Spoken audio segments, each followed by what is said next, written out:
Chapter 30. Moses told the leaders of the Israelite tribes, "This is what the Lord has commanded. When a man makes a vow to the Lord or swears an oath to put himself under an obligation, he must not break his word. He must do whatever he has promised. When a woman in her father's house during her youth makes a vow to the Lord or puts herself under an obligation, and her father hears about her vow or the obligation she put herself under, and he says nothing to her, all her vows and every obligation she put herself under are binding. But if her father prohibits her on the day he hears about it, none of her vows and none of the obligations she put herself under are binding. The Lord will release her because her father has prohibited her. If a woman marries while her vows or the rash commitment she herself made are binding, and her husband hears about it and says nothing to her when he finds out, her vows are binding, and the obligations she put herself under are binding. But if her husband prohibits her when he hears about it, he will cancel her vow that is binding or the rash commitment she herself made, and the Lord will release her. Every vow a widow or divorced woman puts herself under is binding on her. If a woman in her husband's house has made a vow or put herself under an obligation with an oath, and her husband hears about it, says nothing to her, and does not prohibit her, all her vows are binding and every obligation she put herself under is binding. But if her husband cancels them on the day he hears about it, nothing that came from her lips, whether her vows or her obligation, is binding. Her husband has canceled them, and the Lord will release her.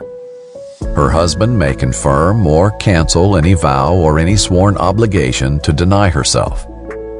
If her husband says nothing at all to her from day to day, he confirms all her vows and obligations which are binding.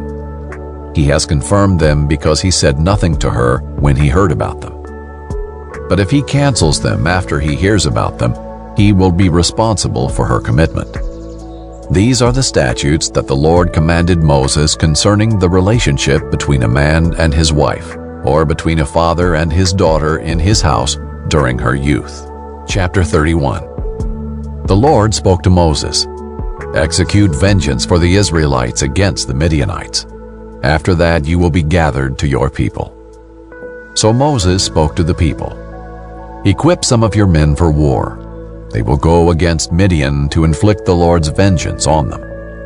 Send 1,000 men to war from each Israelite tribe."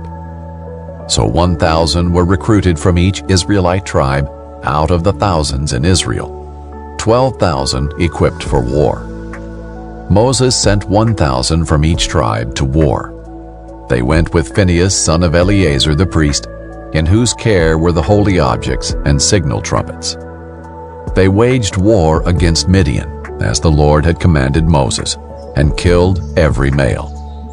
Along with the others slain by them, they killed the Midianite kings: Evi, Rechem, Zur, Hur, and Reba, the 5 kings of Midian. They also killed Balaam, son of Beor, with a sword. The Israelites took the Midianite women and their dependents captive, and they plundered all their cattle, flocks, and property.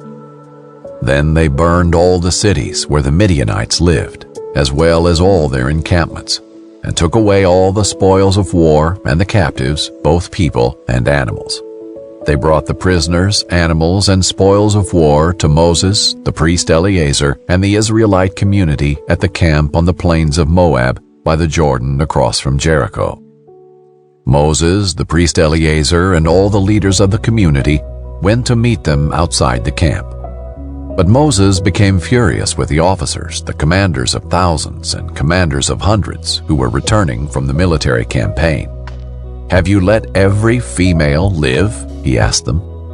Yet they are the ones who, at Balaam's advice, incited the Israelites to unfaithfulness against the Lord in the Peor incident, so that the plague came against the Lord's community. So now kill every male among the dependents and kill every woman who has gone to bed with a man. But keep alive for yourselves all the young females who have not gone to bed with a man. You are to remain outside the camp for 7 days. All of you and your prisoners who have killed a person or touched the dead are to purify yourselves on the 3rd day and the 7th day. Also purify everything, garments, leather goods, things made of goat hair, and every article of wood." Then the priest Eleazar said to the soldiers who had gone to battle, "This is the legal statute the Lord commanded Moses. The gold, silver, bronze, iron, tin, and lead, everything that can withstand fire, you are to pass through fire, and it will be clean. It must still be purified with the purification water. Anything that cannot withstand fire, pass through the water. On the 7th day, wash your clothes, and you will be clean. After that, you may enter the camp." The Lord told Moses, "You, the priest Eleazar, and the family heads of the community are to take account of what was captured, people and animals. Then divide the captives between the troops who went out to war and the entire community. Set aside a tribute for the Lord from what belongs to the fighting men who went out to war. 1 out of every 500 people, cattle, donkeys, sheep, and goats. Take the tribute from their half and give it to the priest Eleazar as a contribution to the Lord. From the Israelites' half, take 1 out of every 50 from the people, cattle, donkeys, sheep, and goats, all the livestock, and give them to the Levites who perform the duties of the Lord's tabernacle." So Moses and the priest Eleazar did as the Lord commanded Moses.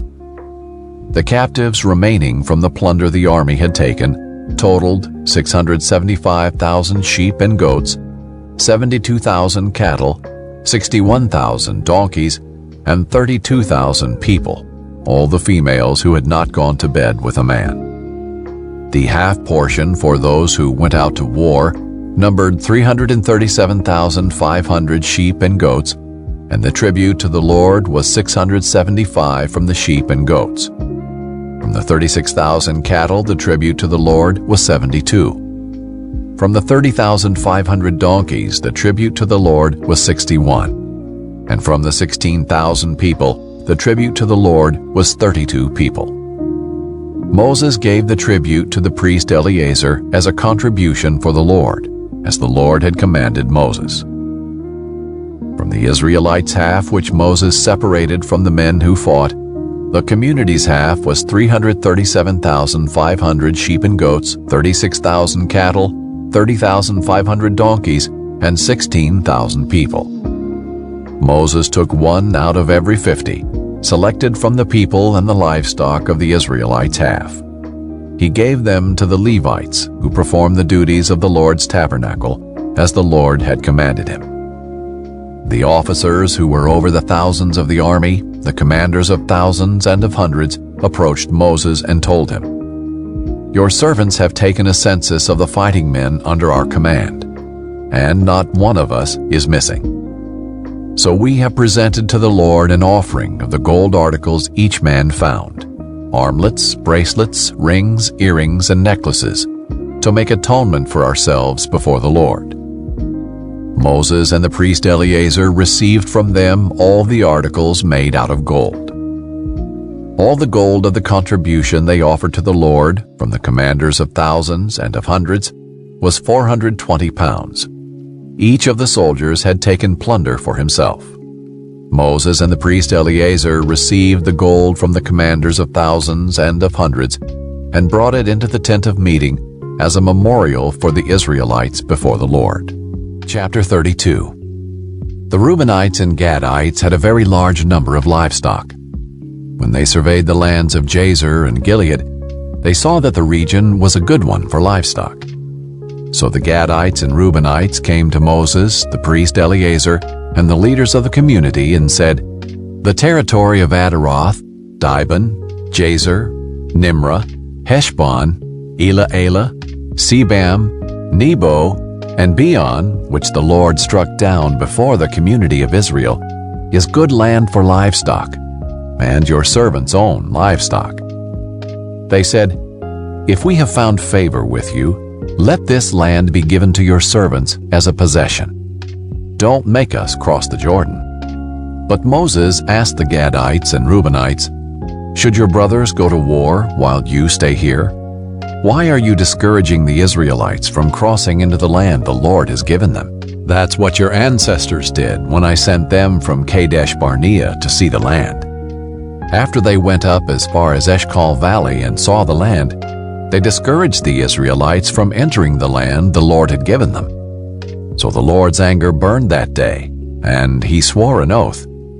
Because they did not remain loyal to me, none of the men 20 years old or more who came up from Egypt will see the land I swore to give Abraham, Isaac, and Jacob. None except Caleb, son of Jephunneh the Kenizzite, and Joshua, son of Nun, because they did remain loyal to the Lord.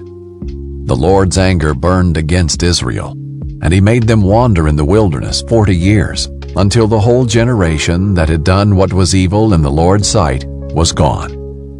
And here you, a brood of sinners, stand in your ancestors' place, adding even more to the Lord's burning anger against Israel.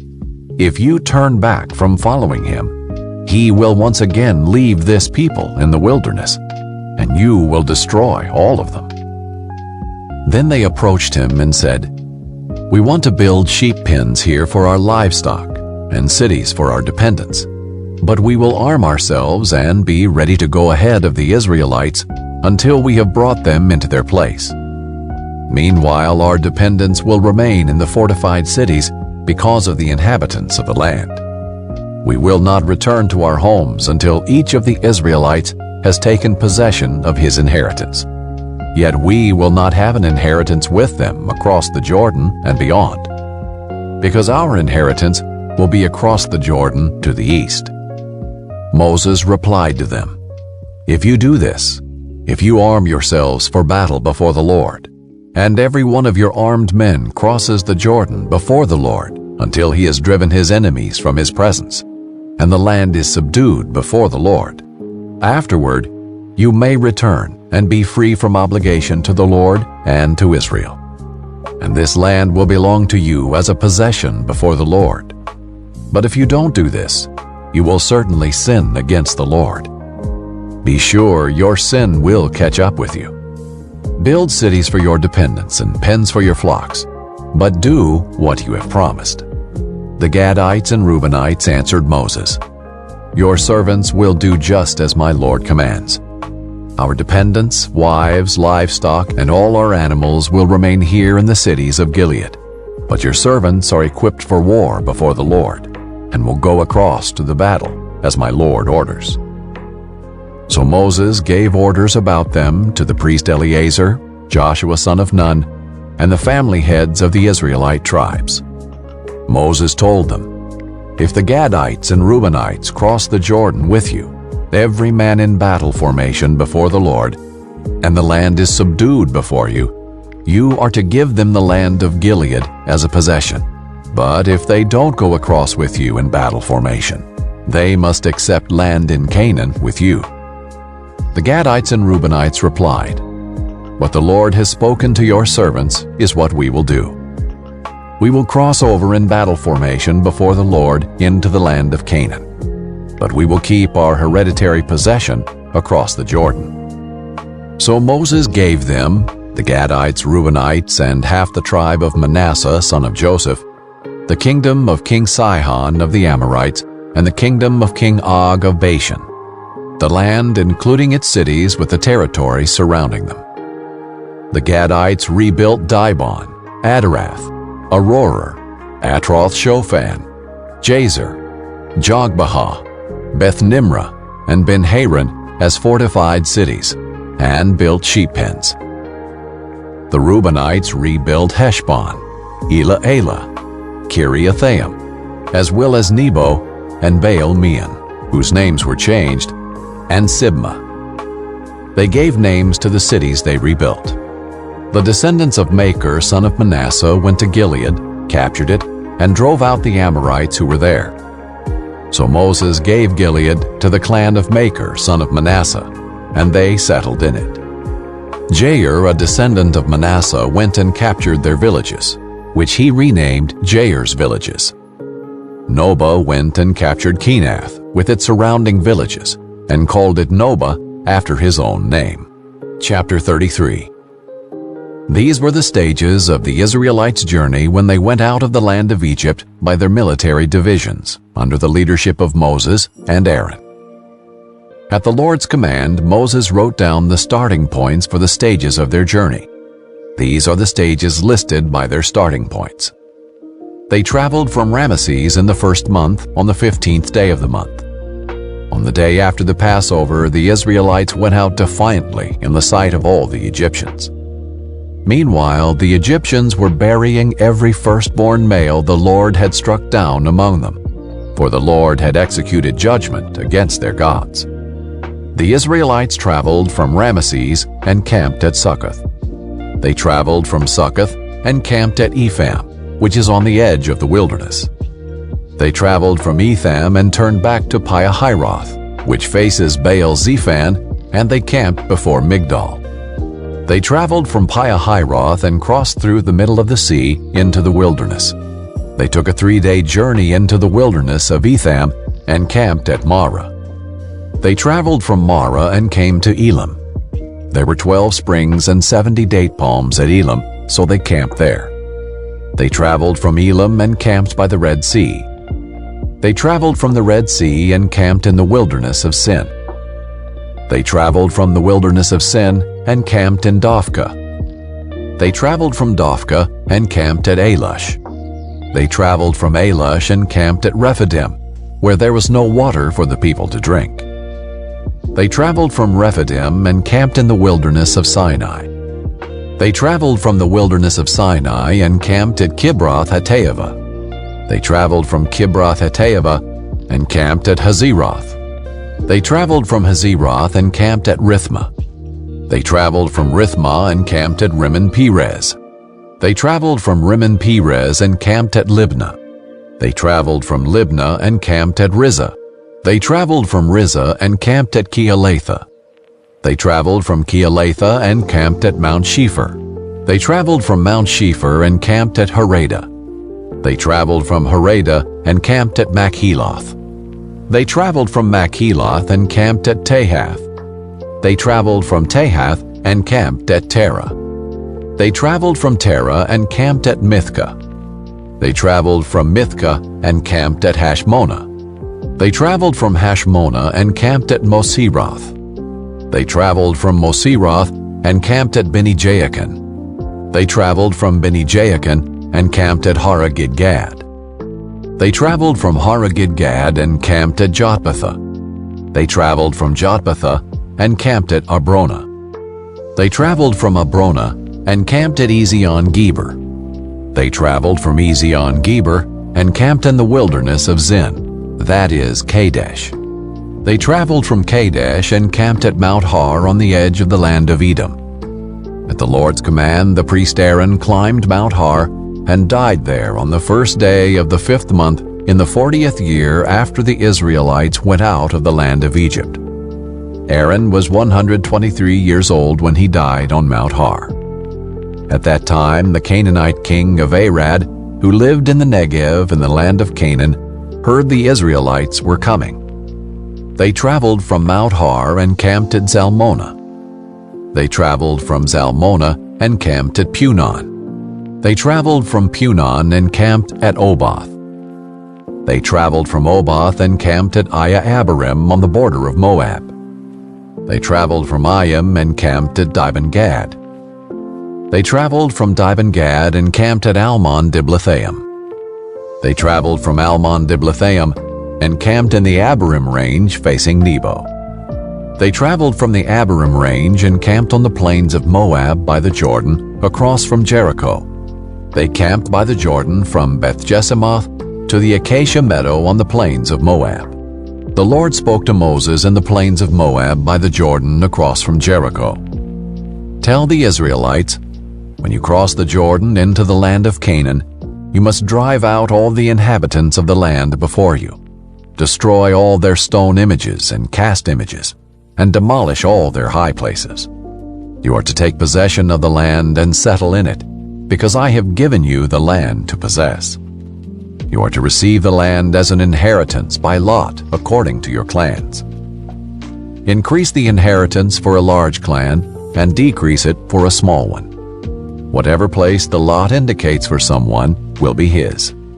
You will receive an inheritance according to your ancestral tribes. But if you don't drive out the inhabitants of the land before you, those you allow to remain will become barbs for your eyes and thorns for your sides. They will harass you in the land where you will live. And what I had planned to do to them, I will do to you.